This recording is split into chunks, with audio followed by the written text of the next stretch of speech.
Bonjour à tous, Thomas Mesplette, consultant pour le compte du CMIT.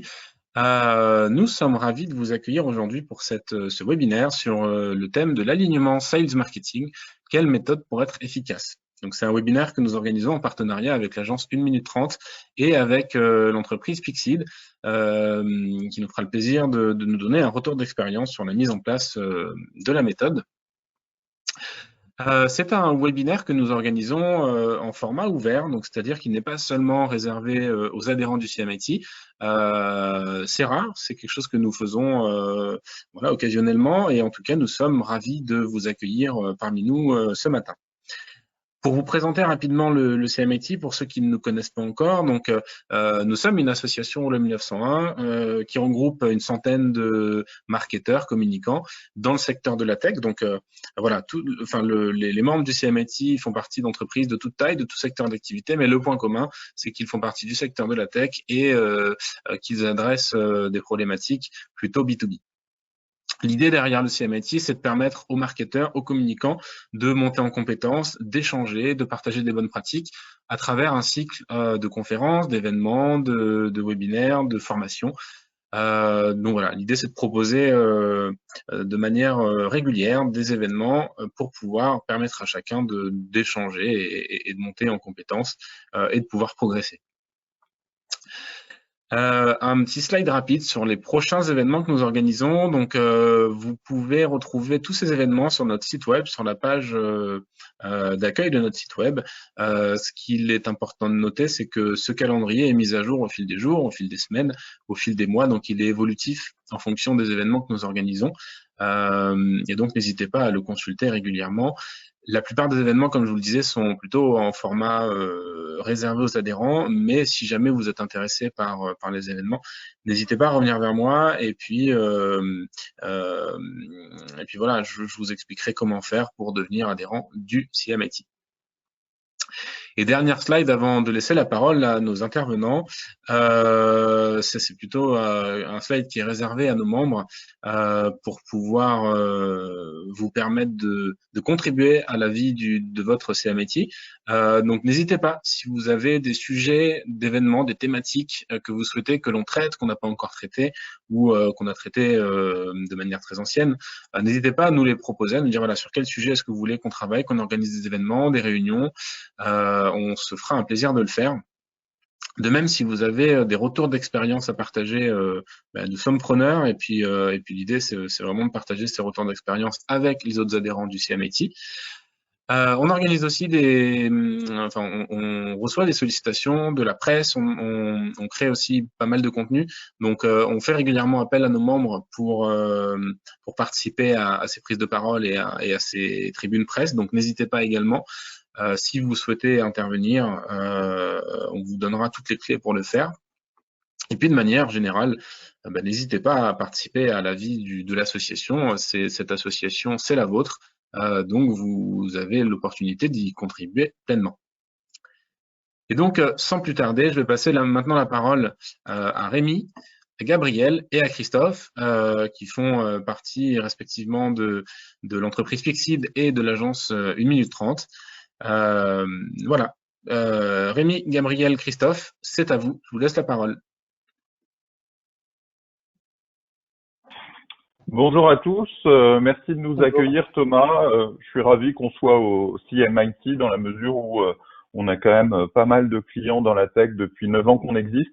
Je vais présenter en 2 mots d'abord Christophe et Rémi, et puis après je présenterai l'agence et la méthode, et puis on pourra débattre de comment ça s'est passé chez Pixid, qu'est-ce que Christophe a mis en place là-bas. Vous pourrez poser vos questions tout au long de ce webinaire, n'hésitez pas, c'est ce qui rend le webinaire riche. Rémi, je te laisse te présenter. Volontiers. Merci pour l'introduction. Bonjour à tous. Donc, moi, je m'appelle Rémi Audureau, je suis responsable communication marketing chez Pixid. Mon parcours rapidement, alors je remonte jusqu'à mes études parce que c'était il n'y a pas si longtemps que ça. J'essaye d'y croire encore. Plutôt des études communication corporate et digital. Après, je suis passé 2 ans chez Engie, plutôt sur du des problématiques de brand content et donc de création de contenu autour des marques, une des marques d'Engie, donc avec un programme à la fois web et TV, donc qui a été diffusé sur M6 et W9 pendant une certaine période. Puis je suis parti de cette très grande structure pour aller chez Pixid. Alors pour ceux qui ne connaissent pas Pixid, c'est le leader français sur la gestion digitale de l'intérim. Alors c'est un marché de niche, mais on a un chiffre intéressant, c'est qu'il y a un tiers de l'intérim français qui passe par notre plateforme en termes de contrats gérés, d'échanges entre les agences d'intérim et les entreprises. C'est un monde un peu particulier. Et donc, je les ai rejoints il y a 5 ans maintenant, où ils commençaient une phase de transition, d'être experts et leaders sur ce métier-là. Et ils avaient 3 axes de développement qui étaient, ils géraient l'intérim, ils gèrent maintenant d'autres types de contrats, notamment des CDD. On n'était que en France, on se développe maintenant à l'international. Et le dernier axe, c'est qu'on faisait que de la gestion administrative et maintenant on fait également du recrutement. Donc il y a beaucoup de nouvelles offres, il y a beaucoup de nouveaux axes à développer. Et c'est en ce sens qu'on a travaillé, qu'on a développé le marketing, notamment sur l'axe inbound marketing.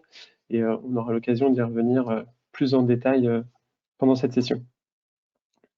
À toi, Christophe. Très bien. Donc, bonjour, Christophe Kuhner. Moi, je suis consultant pour 1 minute 30 depuis 1 an et demi maintenant, avec avant un parcours, une grande partie de ma carrière dans le marketing produit, chez les éditeurs de logiciels, où j'ai fait du product marketing pour promouvoir les offres dont j'avais la charge, ou du product management pour définir les prochaines fonctionnalités. Et j'ai continué après en tant que directeur marketing, notamment chez Generix Group. Avant, j'étais passé chez Ingenico, Winkler Nixdorf, chez Neolan qui avait été racheté par Adobe. Donc j'ai vraiment un parcours du monde de software très important. J'étais moi-même, quand j'étais directeur marketing, membre du CMIT et j'étais de l'autre côté. Alors on faisait moins de webinaires à l'époque, hein, mais j'ai assisté à pas mal de conférences, eu la chance de découvrir des très belles choses au CMIT. Et donc, du coup, aujourd'hui, je suis consultant pour 1 minute 30, dédié au secteur du software, évidemment, et aussi pour traiter de plusieurs choses, évidemment, les problématiques d'acquisition. J'ai tendance à les traiter, moi, de manière assez large, c'est-à-dire que je couvre le fait de quelle stratégie d'acquisition on va mettre en œuvre, mais aussi comment on va aligner l'organisation, les personnes, les équipes autour de ces problématiques-là. Donc le but, c'est d'être vraiment accompagnant pour faire gagner en maturité nos clients pour qu'eux-mêmes deviennent autonomes, le plus autonomes possible sur tous ces sujets et puissent répondre aux challenges de la croissance grâce à la force du marketing, du commerce qui fonctionne bien ensemble. Merci Christophe. Bah, je vais vous proposer de vous présenter 1 minute 30 en 1 minute 30, voire un peu plus. Allez. Donc Gabriel Dabi-Schwebel, moi j'ai fondé 1 minute 30 il y a 9 ans. On était pionnier en inbound marketing en France. On a vraiment été la première agence à se réclamer de la démarche d'inbound marketing, l'idée de devenir son propre média et convertir son audience en client. C'est ce qu'on a fait grosso modo pendant ces 9 dernières années, même s'il y a des évolutions ces 2-3 dernières années. D'abord, on se l'est appliqué à nous-mêmes. Ça fait depuis 9 ans qu'on fait un article de blog par jour, une newsletter par semaine, un livre blanc par trimestre, qu'on fait des vidéos sur LinkedIn, qu'on fait des webinaires une fois par semaine, qu'on a monté aussi une maison d'édition dans laquelle on a publié un certain nombre de livres pour nous, pour nos clients, dont SAP, parce qu'on a pas mal de clients dans la tech, dont Aino aussi sur l'innovation, qui est aussi un éditeur de logiciels, et le livre fait partie des bons outils de communication. Et puis dans la manière dont il a évolué aujourd'hui, c'est que à partir de notre maison d'édition, à partir de nos réflexions, de notre expérience depuis 9 ans, on est aussi en train d'aller vers la création de méthodes, et c'est de ça dont on a envie de vous parler aujourd'hui, en particulier ce livre Acquisition Strategy Design, qui est notre premier livre de méthode, on va dire entre guillemets propriétaire, ou en tout cas qu'on a inventé un peu beaucoup en s'inspirant de Alexander Roosevelt Perwalder et des livres comme le Business Model Canva ou le Value Proposition Design. On a pareil, je ne sais pas si ça se voit bien, un Canva, une méthodo, on va voir tout ça un petit peu dans les vidéos. Mais notre envie aujourd'hui, c'est vraiment de participer à la réinvention du marketing, de la com et des ventes, de travailler sur des méthodes. Il y a cette première méthode sur l'acquisition, mais on est aussi en train de sortir une méthode sur l'expérience client, une autre pour le marketing RH et une autre sur les processus de vente. Donc vraiment, il y a cette ambition aujourd'hui chez nous d'innover, de structurer, de mettre en place des méthodes. Et pour ça, on a aussi une organisation un peu innovante. Christophe vous disait qu'il était consultant 1 minute 30. C'est qu'on a créé un écosystème de consultants indépendants, experts de leur secteur avec une vraie expérience professionnelle. Christophe vous l'a dit, il était directeur marketing de Generix et il a eu plusieurs autres expériences. Tous nos consultants ont comme ça cette expérience, c'est soit des anciens patrons d'agence, soit des anciens directeurs marketing venant de secteurs différents ou consultants. Donc avec à chaque fois de la bouteille, et ça nous a permis de vraiment énormément progresser en capitalisant ces savoir-faire extérieurs pour créer nos méthodes, entre autres.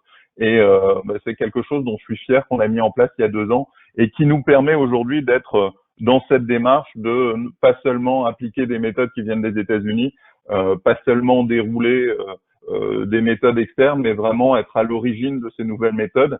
Et c'est ça qu'on veut vous présenter aujourd'hui. Thomas, si ça marche pour toi, on va pouvoir lancer la première vidéo. En fait, on va vous présenter la méthode et je crois que avec le CNIT, on vous offre un livre à tous, donc vous aurez les 330 pages pour découvrir plus en profondeur la méthode. Mais là, je vais vous la présenter à travers 2 vidéos. La première vidéo, si Thomas y arrive, ça va être une vidéo qui présente la méthodologie en 4 étapes, notre canevas d'acquisition. Le cœur de la méthodologie, c'est une vraie réflexion autour des parcours d'achat. Bien comprendre le parcours d'achat de vos clients, bien le disséquer pour être en capacité de construire la bonne stratégie d'acquisition. Et par acquisition, on entend communication, marketing, vente. Ça va être la première vidéo. Et puis la deuxième vidéo, on ira plus en détail sur les différentes spécialités de l'acquisition, donc de la com, du marketing et des ventes. Comment toutes ces spécialités, qu'elles soient online ou offline, ou qu'elles soient inbound ou outbound, peuvent être mises en musique de concert dans un vrai alignement pour construire la stratégie. Si Thomas, tu peux lancer la première vidéo, je reprendrai la parole 2 minutes après pour lancer la deuxième, et puis après, c'est plus moi qui parle, c'est Rémi et Christophe. La première vidéo que je lance, c'est acquisition, stratégie, design, présentation, c'est ça? C'est ça.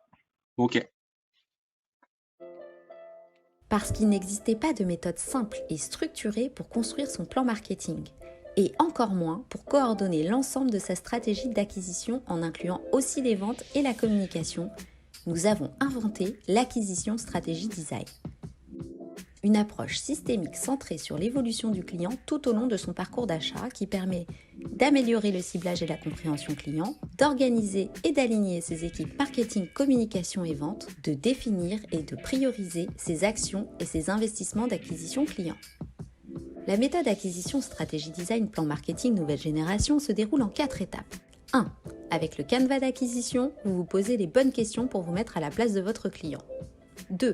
À partir des réponses aux questions formalisées de façon détaillée, les étapes de maturité du client, avec les actions qu'il réalise pour franchir ces étapes et les émotions qu'il ressent tout au long du parcours. 3. Une fois ce travail réalisé, identifiez les bons canaux pour toucher le client en fonction de chacune de ces actions. Listez toutes les actions d'acquisition que vous pouvez mettre en place, avec les bons indicateurs intermédiaires, les équipes responsables de l'action et les outils et supports nécessaires. Enfin, priorisez vos actions et construisez votre plan d'acquisition complet. Retrouvez la méthode pour construire son plan d'acquisition et toute la cartographie de l'acquisition détaillée dans le livre Acquisition, stratégie, design, plan marketing nouvelle génération. Le guide ultime pour construire pas à pas son plan d'acquisition de clients et aligner communication, marketing et vente. Par 1 minute 30, Publishing. Oui, donc du coup, sur cette première vidéo, ce qui est intéressant par rapport à cette méthodologie, c'est une méthodologie donc, qui a été créée de manière collective au sein de 1 minute 30, avec vraiment cet objectif simple de se dire comment construire un plan marketing? Souvent, on part du plan marketing pour dire voilà, quels sont mes objectifs de chiffre d'entreprise. Ben voilà, ben avec ce chiffre-là, j'ai tel budget, et avec ce budget-là, bon voilà, je fais un peu de ci, un peu de ça, un peu de machin, un peu de bidule. Avec ce livre, ce qu'on s'est dit, c'est de retourner le truc dans le vrai sens du client. C'est-à-dire que le client, il a des problématiques. Alors, il a souvent un ou deux problèmes qu'on identifie bien, qui est la raison pourquoi on a créé une offre, mais il a souvent plein de micro-problématiques qu'on a du mal à identifier, d'où l'idée de créer et de savoir bien analyser son parcours d'achat, sur lequel c'est vraiment la première partie du livre, cette méthode où on va poser plein de questions qui sont assez précises sur ce parcours d'achat pour le modéliser, et le modéliser dans le sens où on essaie toujours de se poser la question du qu'est-ce qu'on fait pour lui faire passer sa prochaine étape de maturité. Un exemple tout simple, il y a une personne parmi vos clients qui est allé sur un salon où il a vu une conférence et dit tiens, il y a tel éditeur de logiciels qui a ce type de solution. Je m'étais pas rendu compte que j'avais ce problème-là, où je pensais pas qu'on pouvait le résoudre. Là, j'ai cette conviction. Ça, c'est la première étape. On a passé le fait d'avoir convaincu quelqu'un en interne. La deuxième étape, c'est souvent, il va falloir que cette personne va convaincre un codir ou permettre de lancer une préétude en interne, etc. Et le but, c'est d'identifier toutes ces étapes de la manière plus adaptée par rapport à ce que vous vendez précisément, pour que derrière, vous puissiez mettre les bonnes actions en face. Ben voilà, nous, en tant qu'équipe marketing, sales, à cette étape-là, pour lui faire passer l'étape où il a présenté le truc au codir, on a peut-être besoin de préparer, de construire quelques contenus, on a peut-être besoin de faire quelques démos, on a peut-être besoin d'inviter des personnes de l'entreprise à des événements qui sont ces personnes directes. Et c'est vraiment ça le job. Et ce qui est expliqué très rapidement dans cette vidéo, c'est comment faire en sorte de mettre face à ce que cherche à faire le client les bonnes réponses pour lui. Et là-dessus, moi, ce que je trouve hyper important dans cette méthode, si vous me réentendez, c'est qu'on n'est pas en train d'appliquer une recette. Moi, j'ai toujours trouvé que l'inbound marketing était très intéressante, qu'elle avait déjà une première analyse des parcours d'achat, un peu simplifiée avec les notions de sensibilisation, investigation, validation, mais on va dire un peu mécanistique, parce qu'on disait tout le monde avait la même recette, il faut commencer par un livre blanc, enfin des contenus de blog et un livre blanc pour sensibiliser, puis on va sur des contenus un peu plus orientés produits jusqu'à des contenus de type use case et moyen-âge client pour faire la réassurance et la vente à la fin. Et en fait, on s'est rendu compte que c'était pas le cas toujours, selon la maturité du marché, qu'il y avait peut-être parfois pas besoin de sensibiliser, que parfois le bon point de départ, c'était pas un appât de type livre blanc, mais c'était une démo, et qu'après cette démo, il fallait refaire du nurturing, donc commencer par faire bosser les ventes, puis après faire du nurturing par le marketing jusqu'à la fin d'un contrat, puis après reprendre les mains aux ventes. Et donc, les schémas un peu classiques de toutes les recettes, que ce soit l'inbound, que ce soit le gros hacking, que ce soit la BM, ils correspondent à un cas de figure particulier, à une organisation particulière, à une maturité de marché particulière, et que si on ne prend pas le temps d'analyser son propre parcours d'achat, celui de ses clients, dans le marché dans lequel vous êtes, vous allez faire une stratégie qui ne sera pas adaptée. Nous, on a vécu ça chez un éditeur de logiciels où ils avaient 3 produits et ces 3 produits, il fallait appliquer des stratégies différentes. Sur l'un, la BM était bien, sur l'autre, l'inbound était pertinente, et sur le troisième, on était sur un truc un peu hybride, parce qu'à chaque fois, la maturité des produits n'était pas la même, le niveau de concurrence et la notoriété du produit sur son marché n'était pas la même, et la manière dont les gens achetaient n'était pas la même. Donc, il faut vraiment avoir cette analyse fine que vous faites pour beaucoup naturellement, parce que les parcours d'achat, c'est pas nous qui l'avons inventé, mais ça n'a pas toujours été aussi structuré dans la démarche que ce qu'on fait pour vous vraiment permettre, typiquement, si jamais tous vos clients à un moment sortent par une station de métro tous les matins, on va leur donner des flyers. C'est très, c'est saut 20e siècle, mais ça reste efficace si jamais spécifiquement à cette sortie de métro vous retrouvez tous vos clients. Voici pour la première vidéo, et vraiment l'idée de la deuxième, c'est qu'on a analysé toutes les spécialités du marketing, de la com et des ventes, que dans l'ensemble du livre, on y consacre 200 pages pour donner des clés. Alors là, on est un peu plus dans de la vulgarisation pour bien appliquer l'ensemble de ces spécialités, pour montrer comment chacune peut contribuer à faire progresser le client dans son parcours d'achat. Ça peut être une partie qui peut-être vous intéressera moins en tant que directeur marketing, mais pourra être utile pour former vos équipes et pour leur donner en main le nécessaire de bien comprendre comment toutes les pièces de Lego s'assemblent entre elles. Si Thomas, tu peux lancer la deuxième vidéo. Oui, tout à fait, je la lance. L'acquisition client est un processus clé de la vie d'une entreprise, qui regroupe de façon transversale plusieurs spécialités dont les 3 principales sont la communication, le marketing et la vente. La communication consiste à transmettre un message. La communication financière, institutionnelle et interne ne font pas partie de l'acquisition, à contrario de la communication commerciale dédiée à la vente. Celle-ci est composée de la communication de marque, de l'achat média, des relations publiques qui incluent toutes les parties prenantes, presse, influenceurs, partenaires, etc.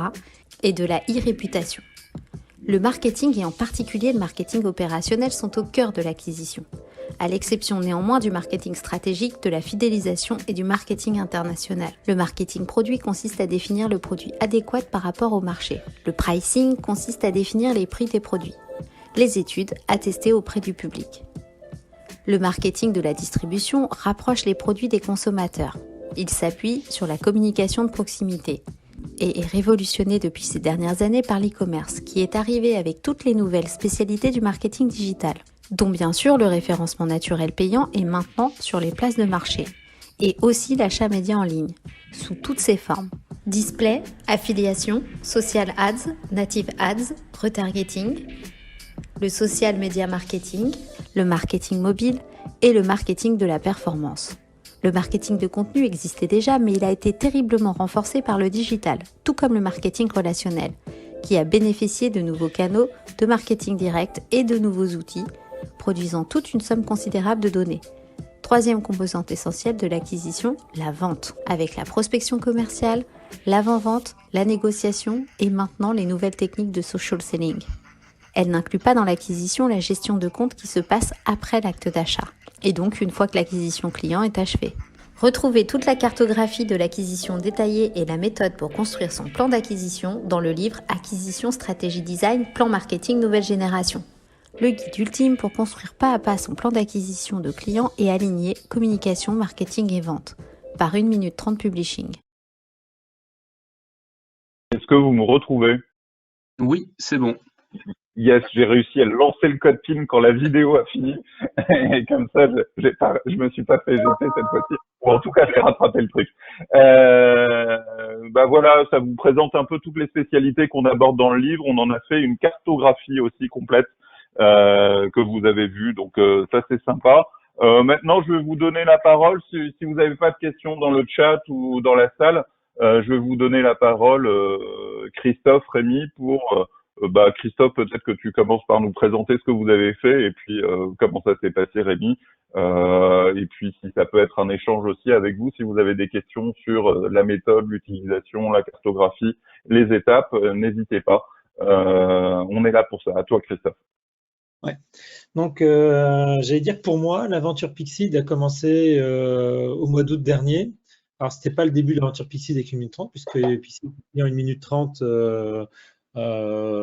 sur les problématiques, j'allais dire classiques d'agence. Alors c'est pas si classique que ça, mais en fait voilà, j'ai rejoint ce client en août. Effectivement, on a eu 2 temps dans la collaboration. Un premier temps, la première année, plutôt sur une approche inbound marketing classique. Pixid n'avait pas ou peu fait de digital, Rémi, et il a fallu acculturer les équipes. Et puis il y a eu un deuxième temps dans lequel tu es intervenu, où il y a eu l'envie de vraiment accélérer et d'investir 2 ou 3 fois plus que la première année pour déployer complètement une stratégie digitale. Et c'est à ce moment-là que tu es intervenu. Une stratégie globale même, marketing, d'acquisition même.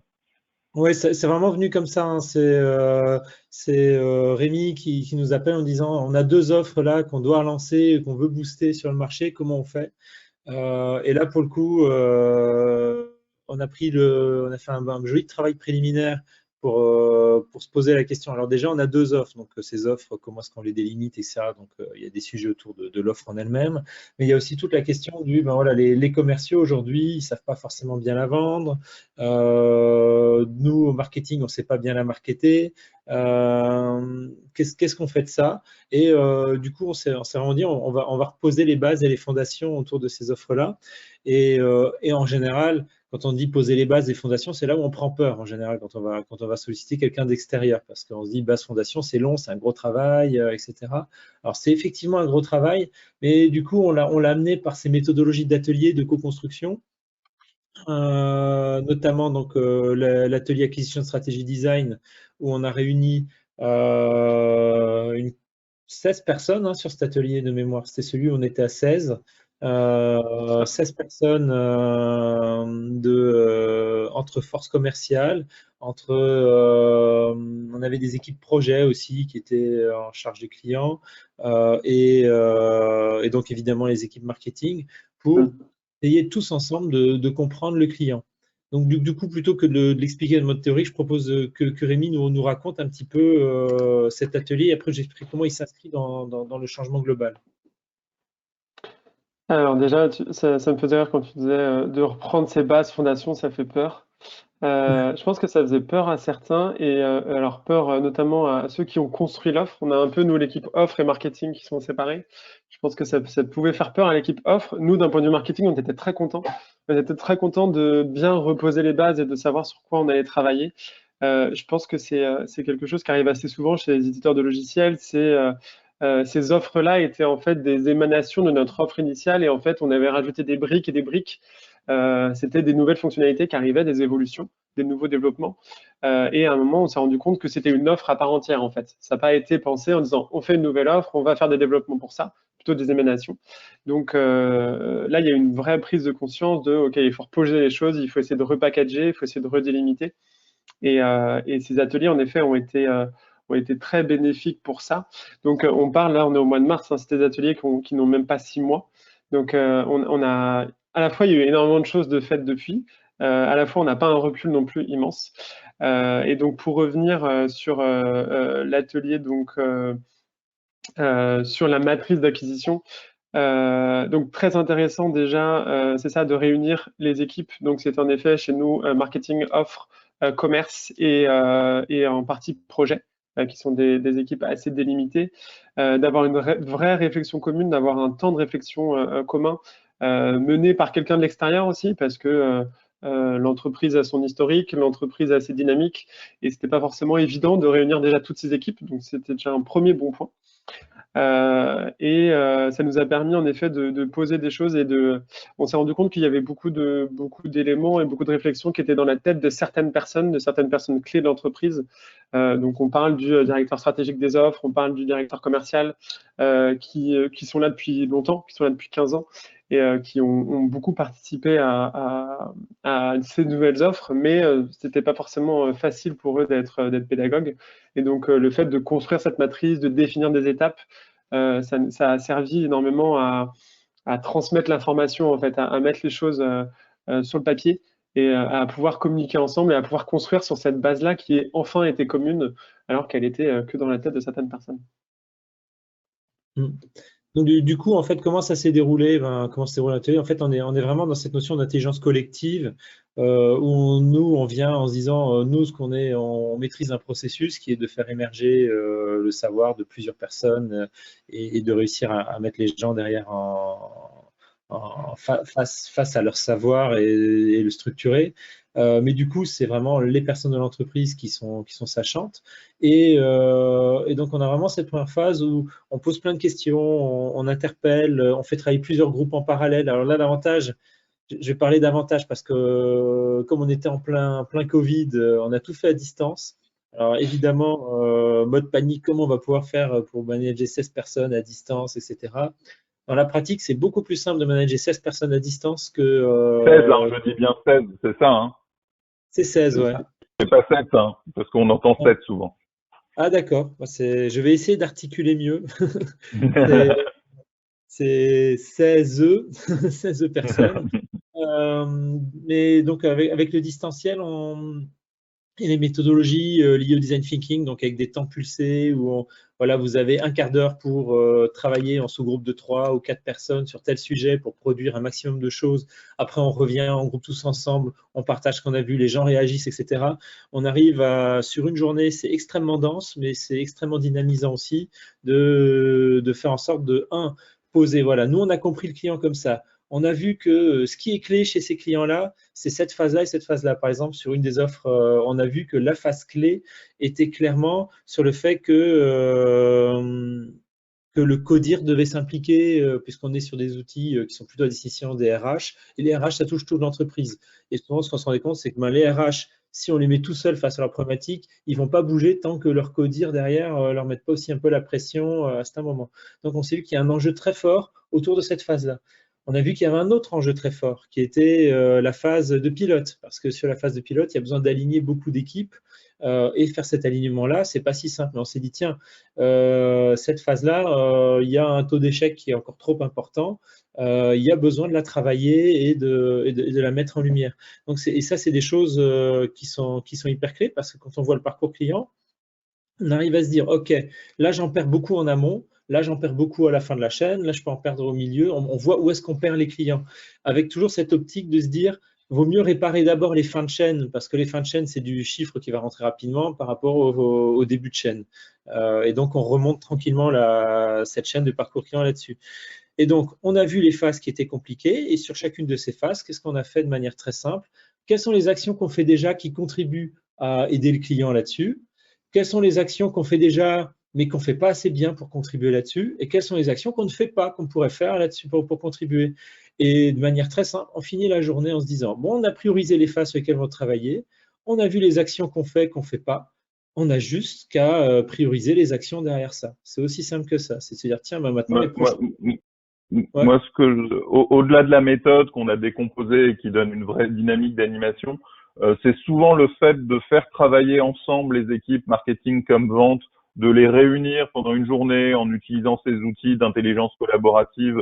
Nous, on utilise Miro, entre autres, pour créer les boards, travailler tous ensemble avec des post-it, que ce soit en présentiel ou en distanciel, mais ça marche effectivement très bien en distanciel. De faire travailler tout le monde de façon collective et de faire émerger collectivement un plan d'action, on est dans quelque chose qui contribue énormément à l'alignement, parce que finalement, il y a peu souvent l'occasion de casser les silos, de bosser ensemble et de réussir à faire émerger ensemble un plan d'action. Et de fait, une fois qu'on fait émerger le plan d'action, on repart chacun avec ce qu'on doit faire, avec une vision d'ensemble aussi. Et je pense que ça, c'est un des aspects très importants, n'est-ce pas, Rémi? Ouais, il y a ce côté de direction commune et puis ce côté même, moi je l'ai vu presque pour abaisser les frustrations. Alors nous, on a la chance d'avoir une équipe commerciale qui est très volontaire, donc les échanges se passent très bien. Ils avaient plein d'idées, ils voulaient faire plein de choses, mais c'était très compliqué, enfin en tout cas avant, à la fois de les canaliser et de justifier les choses. De se dire, nous on avait le pressentiment, on va dire, d'un point de vue marketing, que certaines actions étaient pouvaient être importantes, mais n'étaient pas prioritaires. Et c'est très compliqué à expliquer quand on n'a pas cette matrice, quand on n'a pas cette vision globale, et quand les commerciaux n'ont pas participé à la réflexion en amont, en fait. Que là, c'est très simple de pouvoir dire, oui, en effet, ça, c'est une bonne idée, mais ça, ce sera plutôt sur telle étape qu'on n'a pas priorisé aujourd'hui parce qu'on a face à ça qu'on avait vu ensemble, et donc ça, on doit le travailler. Et donc, je reviens à ça, en fait, ça participe à avoir une espèce de connaissance commune, un socle commun, et c'est beaucoup plus simple sur cette route qui est un peu tassée, de pouvoir avoir une direction commune et de pouvoir avancer. Donc ça va faciliter la compréhension, ça va faciliter les échanges, et on va gagner en efficacité derrière, et on va baisser en frustration aussi, je pense. Oui, ça va même au-delà de ça, c'est-à-dire qu'une fois que le socle commun est construit, on a réussi à se dire chacun, voilà, ton rôle, c'est ça, c'est ça, c'est ça. Et il n'y a plus cette question du ouais, tu me dis que mon rôle, c'est machin, mais où t'en es sur. En fait, les choses sont hyper claires. On avait encore une réunion hier avec Pixid où on discutait des prochaines actions à mettre en œuvre sur un sujet particulier. Il n'y a personne qui se dit, tiens, mon action, elle n'est pas prioritaire, c'est d'abord celle de l'autre. Donc, on arrive vraiment à ressortir de ces réunions avec le directeur commercial, le responsable marketing, le responsable offre, en se disant chacun, voilà, on a chacun du grain à moudre sur nos sujets et on y va ensemble dans un objectif commun. Et cette notion d'objectif commun, elle se traduit même. On a mis en place une scorecard avec Pixid, donc pour le suivi du est-ce qu'on progresse ou pas dans ce qu'on cherche à faire. Et dans cette scorecard, on a des indicateurs aussi bien marketing que vente, et ça se mélange complètement. Et c'est un outil globalement qui se partage et qui va mesurer la performance de l'action qu'on est en train de mener pour acquérir plus de clients sur ces offres-là. Et ce n'est pas des indicateurs de l'un, de l'autre, de machin, c'est des indicateurs qui se partagent. Ouais, ça c'est un élément très important. Il ne faut surtout pas chercher à tracer les leads, de savoir s'ils viennent des ventes ou s'ils viennent du marketing. C'est le début de la fin en termes de désalignement. Il faut que l'ensemble des actions soit de la responsabilité des deux équipes, voire le cas échéant de réunir les deux équipes. Mais là, j'ouvre une nouvelle porte de Pandore. Et je reviens un tout petit peu en arrière. Ce qui a permis aussi cet atelier, on le voit là justement avec nos 6 mois de recul, c'est que alors on a travaillé une journée entière là-dessus à 16, donc ça fait pas mal d'heures passées en cumulé. Mais en fait, c'est un stock assez formidable aussi d'idées et d'actions. Et on a vraiment ce temps de brainstorming qui est dédié que à ça. Bon, à la fin de la journée, on est rincé, c'est très intense, mais ça a vraiment des vertus pour la suite parce que on va souvent se référer à ça, on va souvent aller piocher en fait des idées dedans et ça nous permet vraiment de phaser les choses, en fait, vraiment d'avoir, même quasiment dans l'année, d'avoir des vrais temps de brainstorming et des vrais temps d'action derrière. On ne va pas se reposer la question, on ne va pas essayer de réinventer la roue à chaque fois, mais on va juste produire et faire avancer les choses, en fait.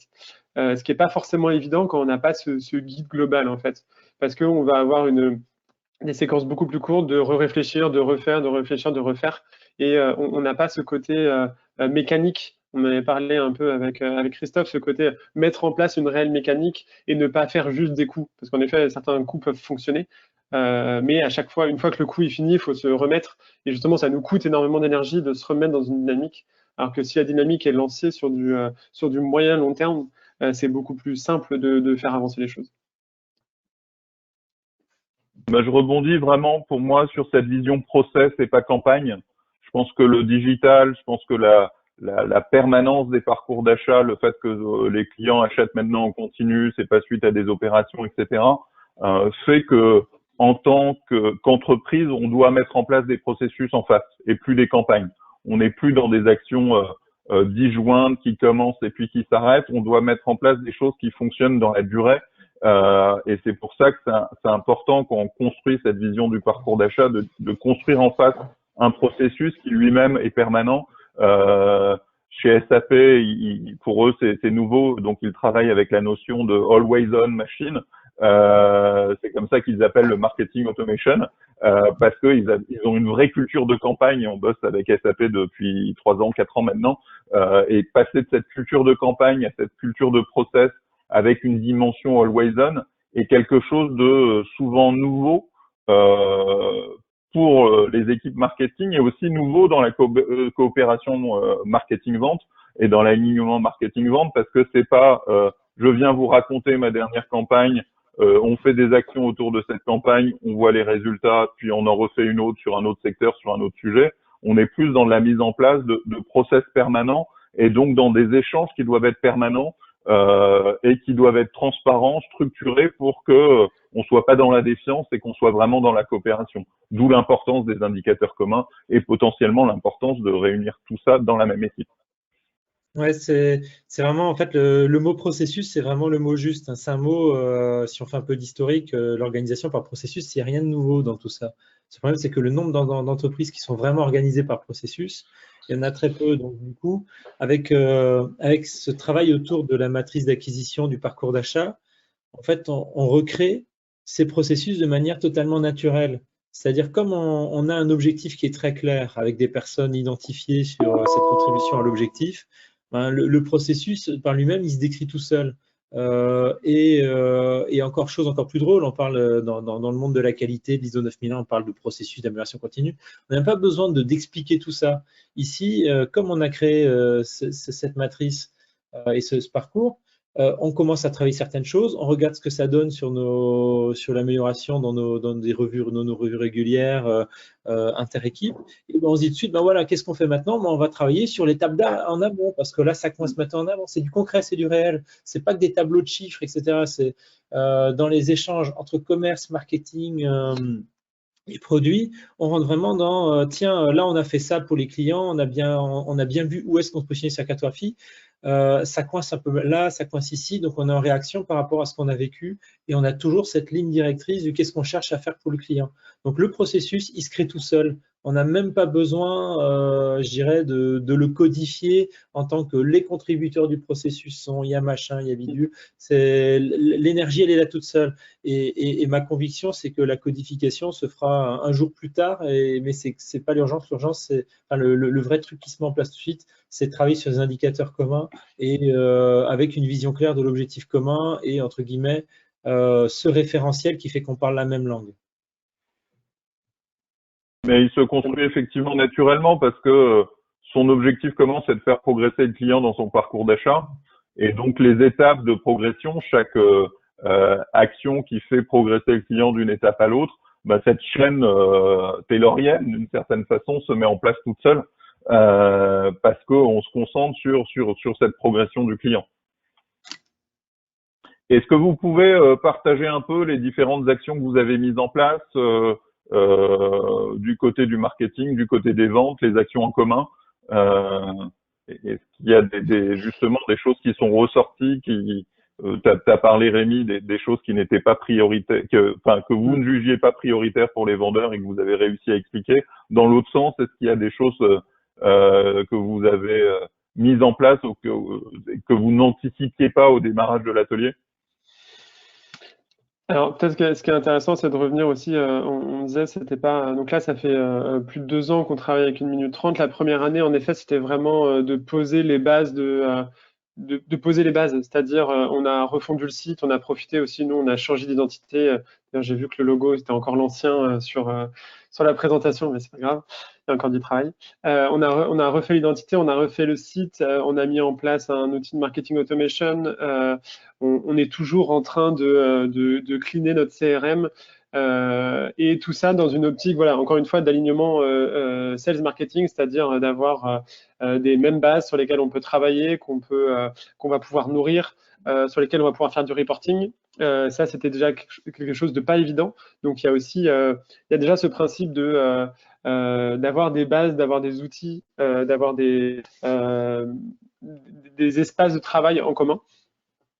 Ensuite, sur les actions, alors oui, il y avait toute la partie contenu qu'on avait initié l'année dernière, qu'on a réellement accéléré, donc avec une vraie stratégie. Alors ça, c'est des choses qui viennent de l'Inbound, mais de cocon sémantique et de rédaction d'articles derrière et de publication régulière.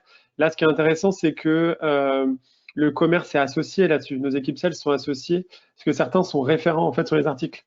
Donc, ça nous permet, nous, à la fois de s'assurer que les articles sont toujours pertinents par rapport au terrain, parce que malheureusement, nous, on n'a pas le temps d'aller sur le terrain tous les jours, mais eux, ils sont et du coup, peuvent nous remonter à la fois des idées de sujets et s'assurer en tout cas que les articles créés sont en lien avec ce qui se passe réellement, avec vraiment en prise avec le terrain.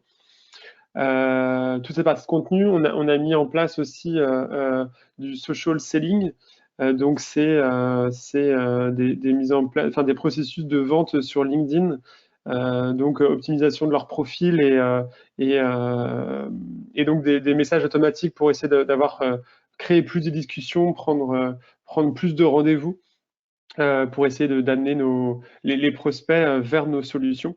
Donc ça encore, c'était des choses qui n'étaient pas forcément encore évidentes il y a quelques mois, mais qu'on a réussi à mettre en place et sur lesquelles les commerciaux sont assez positifs. On les a vraiment accompagnés là-dessus. Nous, on joue vraiment le rôle on les encadre et on essaye de les mettre dans les meilleures conditions pour que eux puissent faire leur job de la manière la plus efficace possible.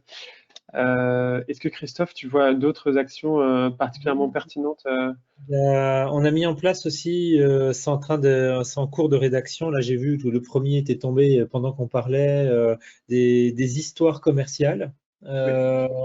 C'était aussi l'objet d'un deuxième atelier derrière où on a réuni tout le monde pour quelles sont les belles histoires à raconter quand on est au commerce? Alors, il y en a plein, celles pour se présenter, celles pour des cas clients, celles quand ça se passe mal, comment Pixid a bien réagi derrière pour réassurer le client, etc.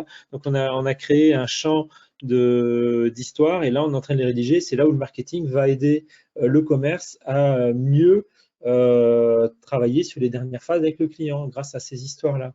On est en train de travailler sur les presses commerciales aussi, puisqu'on a vu que les commerciaux sont hyper importants dans le processus de vente. Ils sont complètement clés. Donc, comment le marketing peut les aider eux aussi quand ils sont chez le client à bien travailler. Donc, on a aussi des actions de ce type-là, c'est-à-dire que la matrice d'acquisition ne va pas simplement nous dire il faut faire ça, ça, ça, ça. Ceci, en reprenant des recettes toutes prêtes, ça va dire, tiens, si dans la vente, le commercial est important et a un rôle clé, comment est-ce qu'on peut le valoriser et l'aider à travailler dans cette vente-là? Et c'est tout aussi prioritaire, même si c'est plus difficilement mesurable en termes d'impact, que de faire du SEO par ailleurs. Donc, on arrive vraiment à faire ce genre de choses-là. Donc, du coup, qu'est-ce qu'on a fait d'autre pour les livres blancs, pour les contenus qu'on a construits? En fait, la grosse différence par rapport à avant, c'est qu'on choisit maintenant à quelle étape client on s'adresse. C'est-à-dire, tiens, on a fait un livre blanc pour ceux qui sont en train de partir en appel d'offres. C'est-à-dire, sur les logiciels d'ATS, on est en train de sortir un livre blanc qui compare le marché des logiciels d'ATS et qui nous explique quelles sont les questions clés à se poser pour le choisir. Et donc ça, c'est typiquement parce qu'on veut toucher les gens qui sont dans la phase appel d'offres et on ne veut pas les louper. Donc ça permet d'avancer en SEO sur ces gens-là qui sont prêts à acheter et qu'on ne veut pas louper. Sur un autre produit, on est en train de travailler sur un contenu plus à destination des services juridiques pour toucher en amont et pour impliquer les CODIR plus tôt. Donc c'est-à-dire que maintenant, on a vraiment, quand on crée un contenu, on ne se dit pas simplement tiens, ce serait intéressant de faire ça. On se dit non, on se dit alors dans quelle étape client on veut travailler? On veut travailler dans cette étape-là. Et là, on brainstorm sur quel type de contenu pourrait être intéressant pour impacter au maximum l'étape en question. Donc ça, c'est aussi un changement de manière de faire. Je vous coupe, Gabriel, Rémi, Christophe, c'est passionnant, mais je crois qu'il nous reste à peu près 8 minutes. Je ne sais pas si vous vouliez prendre quelques questions des 43 participants. Avec plaisir, il y en a eu. Il y en a eu. Alors, il n'y en a pas dans l'espace questions, mais je peux ouvrir les micros de tout le monde. Très bien, avec plaisir. Oui. Ou alors chacun ouvre son micro et pose sa question. Donc, parmi les 43, est-ce que vous avez des questions sur le processus, sur les bonnes pratiques? Je viens d'ouvrir les micros.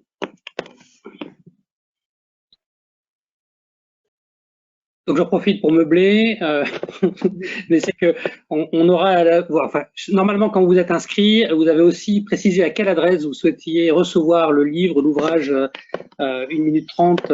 Donc, c'est un beau cadeau qui vous est offert là, en espérant que vous le commenterez aussi sur les médias sociaux ou retournerez directement vers Gabriel pour ajouter vos propres commentaires. Et évidemment, Gabriel, si tu as besoin de contribution pour tes prochains ouvrages, le club du CMIT t'est ouvert. On l'a fait récemment pour Philippe de Liège sur un autre sujet. Super, mais c'est effectivement sur tout ce qui est customer experience et de journée-based selling, on serait ravis d'avoir et même marque employeur, le cas échéant, d'avoir vos retours, que vous participiez à la relecture et à l'enrichissement des ouvrages qui sont très collaboratifs, comme l'a dit Christophe. Il y a 22 experts qui ont participé à l'acquisition strategy design, dont Philippe de Liège. Mais l'idée, c'est qu'on enrichisse aussi de façon collective ces ouvrages pour qu'ils soient utiles à tous. Bien, je vois que Nathalie a ouvert son micro. Est-ce pour une question, Nathalie?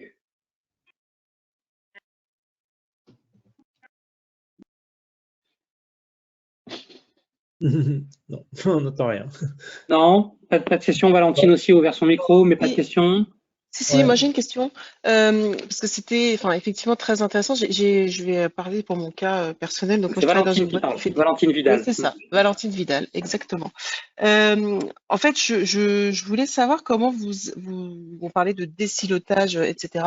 Nous, on est un petit peu silotés dans ma boîte et je voulais savoir comment vous avez réussi justement à réunir ces 16 personnes. Alors, c'est peut-être un peu basique, mais pour moi, c'est un peu un doux rêve. J'en suis très, très loin. Donc, c'est vraiment les basiques. Voilà, de cette collaboration finalement sales et marketing. Vas-y, Rémi. Alors, ouais, ce qui s'est passé chez nous, je pense. Alors, je vois que le logo a été changé. Merci beaucoup, Thomas, si c'est Thomas qui l'a changé. Il est beaucoup mieux ce logo. En fait, ce qui s'est passé chez nous, on a eu la chance d'avoir un sponsor au plus haut niveau. C'est-à-dire que c'est notre président qui était convaincu de la démarche. Donc, c'est vrai que ça nous a aidés. Après, tout le monde n'était pas convaincu initialement, je pense, de la démarche. Tout le monde n'avait pas forcément compris les choses, donc on a essayé de faire preuve de pédagogie, de leur montrer aussi les avantages que ça pouvait revêtir. Et on a aussi la chance que, on va dire, les responsables de chaque service, offre, commerce, s'entendent bien et arrivent à échanger et sont plutôt ouverts aux nouveautés et aux innovations. Ce qu'on a mis en place au fur et à mesure. Donc, je pense que c'est un mélange de ça, de sponsoring au bon niveau, d'échanges intelligents entre les directions et puis de pédagogie auprès des équipes et de leur montrer que c'était utile. Et puis après, on a eu des retours, les retours juste après les ateliers étaient très bons en fait. Les gens étaient assez même si certains, je pense, étaient peut-être dubitatifs en début d'atelier, parce qu'on n'avait jamais fait ça chez Pixid, c'était vraiment très nouveau, même de réunir autant d'équipes, c'était très nouveau. Tout le monde n'était pas convaincu, clairement, en début de journée, mais en fin de journée, tout le monde avait un sentiment très positif, attendait de voir la suite aussi. Hein, on nous a pas dit c'est tout beau, c'est merveilleux, merci. C'était aussi de se dire, bah, on voit les opportunités que ça nous crée. Maintenant, on attend aussi de voir concrètement ce que ça donne et les résultats que ça va engendrer. Mais on avait quand même ce sentiment assez positif d'être content d'avoir eu cet échange en fait et d'avoir une bienveillance globale et voilà. Donc, je remercie encore Christophe pour ça. Mais si vous arrivez à mettre en place ou arrivez à déclencher au moins un atelier, au moins un temps en commun, je pense que c'est sûrement ça le plus dur, c'est le premier pas qui coûte, je pense. Merci. Une autre question, je ne vais pas donner le nom de son émetteur. Quel outil pour faire des messages automatiques sur LinkedIn? Parce que je ne suis pas sûr que ce soit le bon moyen, mais bon, on peut faire des outils, on peut faire des messages automatiques aussi un peu sioux et aussi personnalisés. Donc c'est une question, j'imagine, pour Gabriel et Christophe. Quel outil pour faire des messages automatiques sur LinkedIn? Alors là, on utilise chez Pixid un outil propriétaire, donc on va pas pouvoir le nommer, il faut passer par nous pour l'utiliser, ce qui fait il passe plus facilement sous les radars de LinkedIn que d'autres outils, mais sinon dans des outils du marché qui sont aussi très bien et qui passent bien sous le radar de LinkedIn parce qu'ils simulent beaucoup le fait que ce soit fait par un humain, c'est un outil qui s'appelle LinkedIn Helper. D'accord. Moi, je connais aussi. C'est vachement sympa pour ça. Prospecting et Neodeal, mais je ne sais pas s'ils sont très reconnus ou pas par LinkedIn. Mais dans le LinkedIn Helper, il se connecte à une session et il bouge comme si c'était une souris d'un être humain. Donc et il va cliquer, il va faire toutes les actions, etc. Ce qui permet de vraiment être assez indétectable, quoi. Allez, on a presque 1 minute pour prendre, avant la conclusion, une dernière question, si vous l'avez. Est-ce que... Tu m'entends, Jean-Denis? Vous m'entendez? Oui, Nathalie, je t'entends. Nathalie Sauplière. Voilà, excuse-moi, bonjour à tous. Tu m'entendais pas parce que mon son était faible, parce qu'en fait, on est à plusieurs en coworking. Ma question, elle concernait les métriques. Je voulais savoir si dans l'acquisition strategy, il y avait des métriques particulières qui étaient utilisées ou pas par rapport à des campagnes, disons, du marketing plus traditionnel. Et dans les exemples que vous avez pu donner jusqu'à présent, est-ce que vous avez pu mesurer justement l'acquisition de nouveaux clients dans certaines campagnes qui ont pu être déroulées? Alors, je vais peut-être répondre à la question sur les métriques et vous laisser, Rémi et Christophe, la partie plus pratique. Sur les métriques, on n'introduit pas de nouvelles métriques parce que chaque spécialité, que ce soit de la relation influenceur, que ce soit du LinkedIn, que ce soit du content, va avoir ses propres métriques. Mais ce qui va être intéressant dans la démarche, c'est qu'en utilisant le parcours d'achat et donc le processus qu'on met en face d'acquisition, on va pouvoir voir comment le client progresse au fur et à mesure du parcours d'achat. Donc, on va organiser les métriques autour de cette compréhension, de cette lecture du parcours d'achat pour voir la progression et mesurer la progression et se rendre compte, entre autres, là où on a des trous dans la raquette dans ce parcours. Et quand Christophe évoquait l'organisation d'une scorecard, c'est qu'on va aussi, ce qui est intéressant dans la scorecard, c'est qu'on a une démarche de double pondération liée d'une part à l'importance des étapes du parcours, faire connaître, faire aimer, faire acheter, et liée aux actions qu'on met en place qui rentrent dans cette intensité de parcours et on va pondérer pour avoir un indicateur unique. Voici un peu pour la partie méthode. On révolutionne pas les choses, mais on les organise pour finalement, dans un monde où on a trop d'indicateurs, avant on n'en avait pas assez, aujourd'hui on en a trop, dans ce monde où on a trop d'indicateurs, on structure les choses pour se redonner de la lisibilité et réduire le nombre d'indicateurs sur l'ensemble de ce processus. Ça, c'est pour la méthodo. Et pour la pratique, Rémi, Christophe, je vous laisse répondre.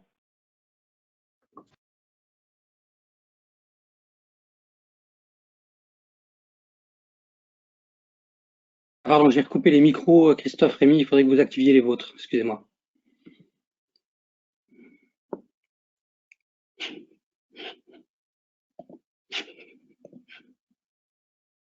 Ça devrait marcher maintenant. Oui, vous devez réessayer. Bon. Il faut réessayer. Vous devez réessayer.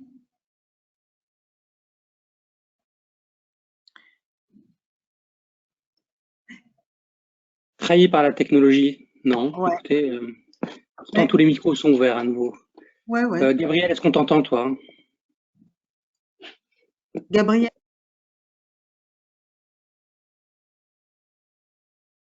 Non plus. Bon, eh bien, je suis désolé. Réessayez une dernière fois, autrement on va conclure comme ça, mais c'est dommage. Oui.